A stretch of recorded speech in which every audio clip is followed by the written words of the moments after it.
আসলে খুব তাড়াহুড়ো ছিল তো দাদা। তা কিসের তাড়াহুড়ো ছিল তোর? আমাদের গদায়ের ছেলে বোঝা পাঠশালায় ভর্তি হয়েছে, এমনকি দিদিমণি বোঝাকে নিয়ে তার বাড়িতেও গেছে। দিদিমণির এত বড় সাহস যে একটা দামড়া পাগলকে তার পাঠশালা পড়াচ্ছে। এটা কি পাগলা হত পেয়েছে? কালই তোরা দিদিমণিকে এখানে ডাক, আমি কথা বলতে চাই।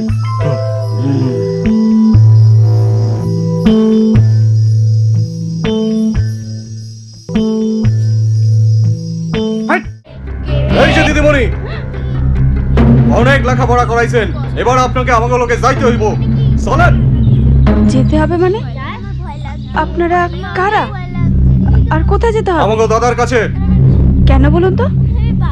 দাদা আপনার লোকে একটা মিটিং করতে চায়, তাড়াতাড়ি চলেন। চলেন কইতাছি। আমি কোনো মিটিং এ যেতে চাই না। আপনাদের দাদাকে গিয়ে বলুন তা যা কথা বলার এখানে এসে বলে যেতে। আমি যেতে পারবো না। যাইতে পারবেন না মানে? যাইতে আপনাকে হইবই। চলেন চলেন কইতাছি, চলেন। এই